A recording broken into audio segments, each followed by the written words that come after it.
Jeeva cinema பார்வையாளர்களுக்கு வணக்கம். விஜய் அவர்களுடைய அந்த நடவடிக்கை எந்த நடவடிக்கைன்னு உங்களுக்கே தெரியும். அந்த நடவடிக்கை குறித்து அரசியல் கட்சியினர் விமர்சனம் செய்கிறது, பொதுவான பின்னி அமைப்புகள் விமர்சனம் செய்கிறது, அதை தாண்டி சினிமாக்காரர்கள் விமர்சனம் செய்யக்கூடிய நிலை வந்துருச்சு. பொதுவாக சினிமாக்காரங்க தன்னுடைய துறையில் உச்சத்தில் இருக்கிறவங்கள ஜால்ரா தட்டுறது, ஐஸ் வச்சுக்கிறது, அப்பீஸ்மெண்ட் பண்ணுறது, தன்னுடைய படங்களில் அவங்களுடைய படங்களை காமிச்சிக்கிறது, அவங்களோட ரசிகர் மாதிரி தங்களை காண்பித்துக் கொள்வது மாதிரி தான் நடந்துக்குவாங்க.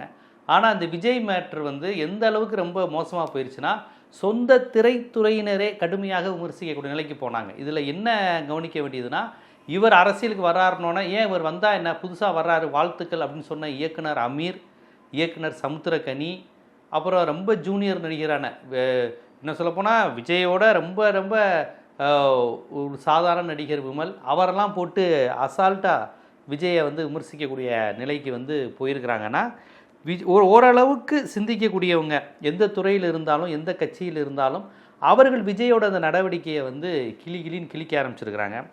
நடிகர் விமல் என்ன சொல்லியிருக்காருன்னு பார்ப்போம். நடிகர் விஜய் கூட்டத்துக்கு போனால் ஜாக்கிரதையாக இருக்கணும், உயிரை பணையம் வச்சு போகணும்னு அவசியம் கிடையாது. நடிகர் விமல் எச்சரிக்கை. ஒரு கட்சிக்காரரோட மீட்டிங்கு உலகத்திலே இப்படி ஒரு எச்சரிக்கை, ஒரு அபாயம் இதை தெரிவித்த ஒரே கட்சி தாவைக்காவாக தான் இருக்கும். கட்சி மீட்டிங்க்கு அவன் எழுச்சியோடு வருவான், உணர்ச்சியோடு வருவான், புரட்சிகர சிந்தனையோடு வருவான், அரசியல் மாற்று கொள்கை மாற்றுன்னு சொல்லிட்டு வரும்போது மகிழ்ச்சியாக போவான், போகும்போது மகிழ்ச்சியாக போவான். கணவர் எங்கள் திமுக மீட்டிங் போயிருக்காரு, மதிமுக மீட்டிங் போயிருக்காங்க, வீட்டில் உள்ளவங்க பெருமையாக சொல்லுவாங்க கட்சிக்காரங்க மீட்டிங்னு. ஐயோ மீட்டிங் போயிருக்காரே வருவாரேன்னு தெரியல, பயப்படக்கூடிய நிலை எதுவுமே கிடையாது. கட்சி மீட்டிங்கு போகிறவங்க பெருமையாகவும் கெத்தாகவும் போவாங்க. ஆனால் இந்த மீட்டிங்கு எக்ஸாம் எழுத போகிறேன்னு சொல்லிட்டு கட்டடிச்சுட்டு போகிறவங்க, கன்சீவாக இருக்குங்கிறத வீட்டில் சொல்லாமல் மறைச்சிட்டு விஜய் பின்னாடி ஓடுறவங்க.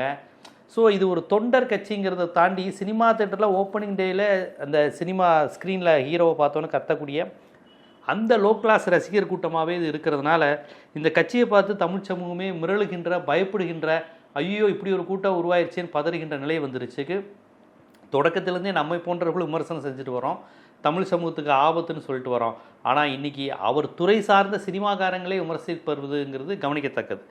இயக்குனர் அமீர் சொல்லியிருக்காரு. அமீருமே விஜயை குறித்து தொடக்கத்தில் விமர்சிக்கல, நல்லா கவனித்து பாருங்கள். அவரிடம் பாஜக எதிர்ப்பு நிலை கொண்டவர், அவர் திராவிட இயக்க உணர்வு கொண்டவர், அதான் பெரியார கொள்கை தலைவராக கொண்டிருக்காரே விஜய். நானே அமீர்கிட்ட பலமுறை பேசும்போது விஜயை ஏன்பா விமர்சிக்கணும், வரட்டும், அவர் என்ன தான் பேசுகிறாரு என்ன செய்கிறாருன்னு பார்ப்போன்னு தொடக்கத்தில் விஜயை விமர்சிக்காதவங்க பார்ப்போம். நம்மளுடைய துறையிலேருந்து ஒருத்தர் வராரு, இப்போ வந்தவுடனே எதுக்கு அவர் செய்வாட்ட பிஜேபி பி டீம்லாம் அவரை சொல்கிறீங்க? அவரை நம்ம பாசிட்டிவாகவே பார்ப்போமே. பெரியார் அம்பேத்கர் தானே தலைவரும் சொல்கிறாரு, அவரையே உடனே அடித்து வரட்டணும், அவரை பிஜேபி பி டீம்னு சொல்லி தனிமைப்படுத்தணும் இப்படின்னு பேசினவர் தான் இயக்குனர் அமீர். ஆனால் அவரே திருப்பரங்குன்றம் விவகாரத்திலிருந்து விஜய் எந்த விஷயத்துலையும் பாஜகவை விமர்சிக்காதது, அமைதியாக இருப்பது, இதெல்லாம் பார்த்துட்டு வெறுத்து போயிருந்தவர் இப்போ திரிஷா மேட்டரில் அவர் கருத்து சொல்ல ஆரம்பிச்சிட்டார். அவர் என்ன சொல்லியிருக்காரு, மனைவி மகளை வீட்டிலிருந்து விரட்டி விட்டு மகளிர் தின விழா கொண்டாடுவதாக தாவேக தலைவர் விஜயை இயக்குனர் அமீர் தாக்கி பேசியுள்ளார்.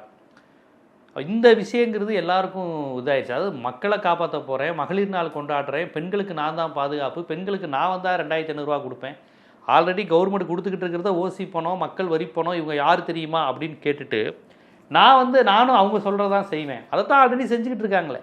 அப்போ எல்லாமே அபத்தமாகவும் முரணாகவும் இருந்தவனே இயக்குனர் அமீர் சொல்லியிருக்காரு, மனைவியை வீட்டுக்குள்ளே விட மாட்டேன், ஒரு மனைவி என் கணவன் வீட்டுக்குள்ளே நீ விட மாட்டேங்கிறாங்கன்னு போராடிக்கிட்டு இருக்கக்கூடிய நிலை இருக்குது. அதை பற்றி கேட்டால் சங்கீதாலாம் அவ்வளோ ஒர்த்து கிடையாது, அதை பற்றிலாம் பேசாதீங்கன்னு மகளிர் தின விழாவில் உங்கள் ரசிகை முன்னாடி பேசுகிறீங்க. அவங்களும் வெக்கமே இல்லாமல் ஒரு பொம்பளைக்கு நீதி வைக்க வேணும்னு கேட்காம பொம்பளைகளுக்கு இவர் தான் கடவுள், பொம்பளைகளை இவர் தான் காப்பாற்ற போகிறாருன்னு பெண்கள் மீட்டிங்லேயே பேசுகிறாரு. இதெல்லாம் என்ன கேவலம் அப்படின்னு நம்ம கேட்கல, இயக்குனர் அமீர் கேட்டிருக்கிறாரு. அது மட்டும் இல்லை, விஜயை ஆதரித்து வந்த இன்னொரு நடிகர் மன்சூர் அலிகான், அவருமே அவ்வப்போது விஜய் வந்தா என்ன அப்படின்னு கேட்டவர் அவரும் ஒரு நோன்பு திறப்பு விழாவில் சம மேட்டரை போட்டு அடிச்சிருக்காரு. என்னன்னா, ஒய்ஃபை கூப்பிட்டாராம், அது வரலன்னாராம். ஏமா யாரோ எவனோ எவளையோ கூட்டிகிட்டு போகிறான், பொண்டாட்டி நீ வரதுக்கு என்னம்மாங்கிற மாதிரி சொல்லியிருந்தார்.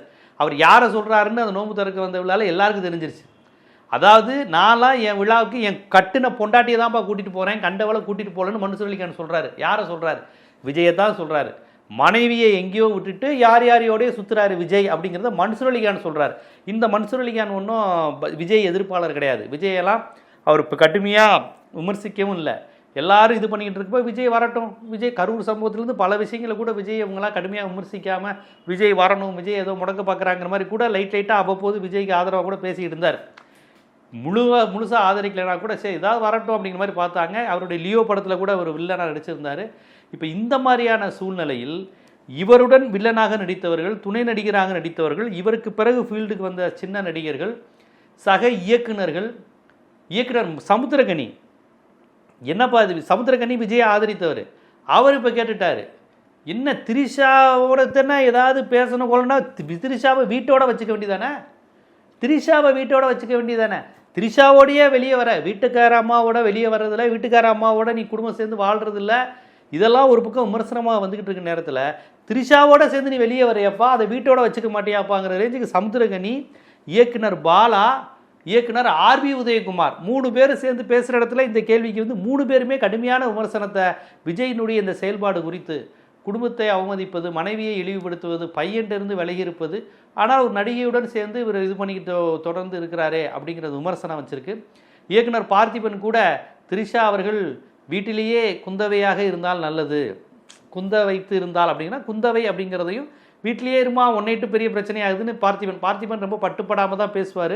காத்திரமான வீரியமான அரசியலை கூட அப்படி நாசுக்கா கவிதை மாதிரியும் இந்த இரு பொருள் படுற மாதிரியும் அப்படி நாசுக்கா பேசிட்டு போவார். நீங்கள் நல்லா கவனித்து பாருங்கள். பார்த்திபன், நடிகர் விமல், நடிகர் மன்சூர் அலிகான், இயக்குனர் அமீர், இயக்குனர் பாலா, இயக்குனர் ஆர்வி உதயகுமார், இயக்குனர் சமுத்திரகனின்னு இதுவரையும் விஜயை பெரிய அளவில் விமர்சிக்காதவர்கள், அல்லது விஜயை ஆதரித்து கொண்டிருந்தவர்கள், அல்லது விஜய் ஒரு சினிமாவில் பெரிய ஆளுன்னு நினச்சிக்கிட்டு இருந்த சின்ன நடிகர்கள் எல்லோருமே இன்றைக்கி சகட்டு மேனிக்கா வந்து விஜயினுடைய இந்த விஷயம் விவகாரம், அவருடைய மீட்டிங்கில் அவருக்கு ரசிகர்களுக்கு நடக்கக்கூடிய உயிரிழப்பு, அதை அவர் கண்டுக்காமல் இருக்கிறது, எல்லாவற்றையும் இப்போ வெளிப்படையாக சாடக்கூடிய நிலைக்கு வந்துட்டாங்க. யாரோ ஒரு யூடியூபர் பிரசாத்தா யாரோ ஒருத்தர் அவர் கூட போட்டு விஜயினுடைய இந்த சம்பவத்துக்கு அப்புறம் முட்டு கொடுக்க முடியாது அப்படிங்கிற அளவுக்குலாம் பேசிட்டாங்க. விஜய் ரசிகைகளே பல பேர் வந்து அண்ணா என்ன நான் இப்படி நடந்துக்கிறேன், இதுக்கப்புறம் எப்படின்னா அவனை ஆதரித்து பேசுறதுன்னு அப்படிங்கிற நிலைக்கு போயிட்டாங்க. இவ்வளவுக்கும் பிறகும் விஜயை ஆதரிக்கக்கூடியவங்க வேறு ஏதாவது ஆதாயம் பெறக்கூடியவங்களாக இருப்பாங்க. இல்லைன்னா அவங்களுக்கு எதுவுமே தெரியாது. அரசியல், சமூகம், கல்வி, பொருளாதாரம், இந்திய அரசியலமைப்பு சட்டம், மாநில சுயாட்சி, அரசியல், அரசு நிர்வாகம், பார்லிமெண்ட்டு, சட்டசபை, இது குறித்து எந்த பார்வையும் இல்லாமல் ஆழ்தோட்ட பூபதி நானடான்னு போட்டால் ஆடுறது, தம் அடிக்கிற ஸ்டைலை பார்த்து தனலட்சுமி விரும்புச்சுன்னு கேட்டால் ஆடுறது, இது மட்டுமே தெரிந்த எதுவுமே தெரியாத அறிவு போதாமையில் உள்ள ரசிகர் கூட்டம். அந்த கூட்டத்துக்கு இவர் நாளைக்கே திரிஷாவை ரோட்டில் தூக்கி போட்டு அடித்தா கூட அதுக்கும் கைத்தட்டுவாங்க. எங்கள் தலைவன் அடித்தாம்பாரு ஆம்பளை சிங்கம் அப்படின்னு பேசுவாங்க.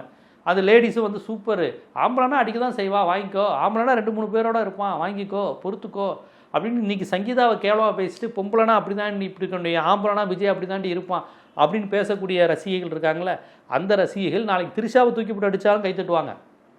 இன்னும் வேறு 4-5 நடிகைகளுடைய வேறு யாருடைய அவர் போனாலும் அதையும் ஆதரித்து பேசுவாங்க. ரோட்லேயே அவர் வந்து குடிச்சிட்டு விழுந்தா கூட அது என்ன செஞ்சாலும் ஆதரிக்கக்கூடிய ஒரு கூட்டம் இருக்குங்க.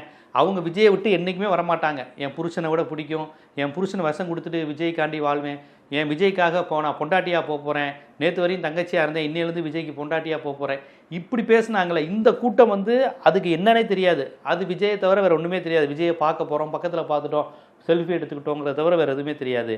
ஆனால் தெரியாதனமாக இதுகாரும் விஜயை ஆதரித்திருப்பாங்க பாருங்கள். வேறு வழி, அதாவது எந்த அரசியல் கட்சியும் சரியில்லை, அப்படி ஒரு கூட்டம் உண்டு. ஊழலை ஒழிக்க போகிறோம், நோட்டோக்கு ஓட்டு போடுங்க, இந்த மாதிரிலாம் சொல்லக்கூடிய ஒரு கூட்டம் இருக்குல்ல, 49 ஓக்கு ஓட்டு போடுங்க, யாருமே சரியில்லை, இப்படி ஒரு கூட்டம் இருக்கும். அவங்களுக்கு அரசியல் எதுவுமே தெரியாது, ஆனால் பெரிய சமுதாயத்தை திருத்தணுங்கிற எண்ணம் மட்டும் இருக்கும். மற்றபடி நடப்பு அரசியல் எதுவுமே தெரியாது. அரசியல்வாதிகளாலே மோசம், அரசியல்னாலே சாக்கடை, அதனால் நான் ஓட்டே போட மாட்டேன்னு ஒரு குரூப் இருக்குது. அந்த குரூப்பு விஜய் வந்தவனவோ இதுவரையும் வந்தவன் எல்லாம் ஃப்ராடு, புதுசாக ஒருத்தன் வரான் நல்லவனாக இருப்பான் அப்படி நம்பிக்கிட்டு விஜயை ஆதரித்து கொண்டிருந்த ஒரு சிலர் வந்து விஜயினுடைய இந்த மாதிரி தன்மைகள், கரூர் சம்பவம், இறந்தா போகிறதில்ல, கேதம் கேட்பதில்ல, அசால்ட்டு, கூட்டத்தில் எல்லாரையும் சாக வைக்கிறது, வெயிலில் நிற்க வைக்கிறது, இது எல்லாம் பார்த்துட்டு ஒரு மாதிரி இதுக்கும் திமுக தான் காரணம்னு சொல்லிக்கிட்டு இருந்தவங்க திரிஷா விவகாரம், சங்கீதா விவகாரத்துக்கு கேட்பது, சங்கீதாவை வீட்டுக்குள்ளே விடாமல் கொடுமைப்படுத்துவது போன்ற பல்வேறு விஷயங்கள் வந்தோன்னே ஒரு மாதிரி மிரள ஆரம்பிச்சிட்டாங்க. ஏன்னா வீட்டில் பெண்ணை இவ்வளோ கொடுமைப்படுத்துறது எப்படி நாட்டை மக்களை நேசிக்கக்கூடியவராக இருப்பார், அப்போ அது நாடகமாக தானே இருக்கும் அப்படிங்கிற உண்மையை உணர ஆரம்பிச்சிட்டாங்க.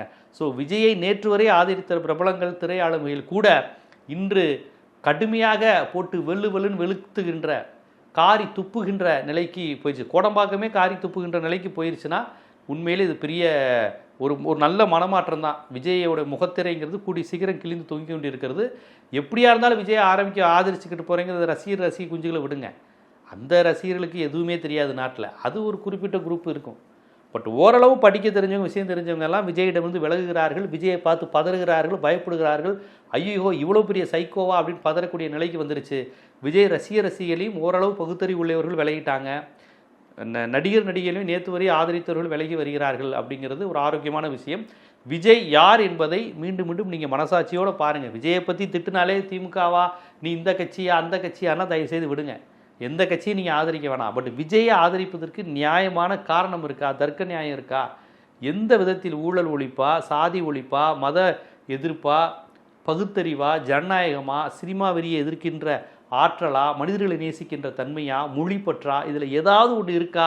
எந்த அடிப்படையில் குடும்பத்தை பேணுவதிலிருந்து எதுலேயுமே தனி மனித ஒழுக்கம் எல்லாவற்றிலும் எதுவுமே இல்லாத ஒருவரை தலைவனாக தலைமை பண்பாக நீங்கள் ஏற்கலாமா அப்படிங்கிறத தமிழ்நாட்டில் உள்ள பகுத்தறிவாளர்கள், சிந்தனையாளர்கள், மனிதாபிமானம் உடையவர்கள், பெண்ணிய சிந்தனையாளர்கள்னு திரைத்துறையிலிருந்து எல்லா தரப்பிலிருந்தும் விமர்சிக்கக்கூடிய நிலை வந்திருப்பது ஒரு ஆரோக்கியமான நிலையாக நான் பார்க்கிறேன். மனம் திறந்து இதெல்லாம் என்ன ஏதுங்கிறத நீங்கள் யோசிச்சிங்கன்னா நீங்களும் அந்த கருத்துக்கு வருவீங்க.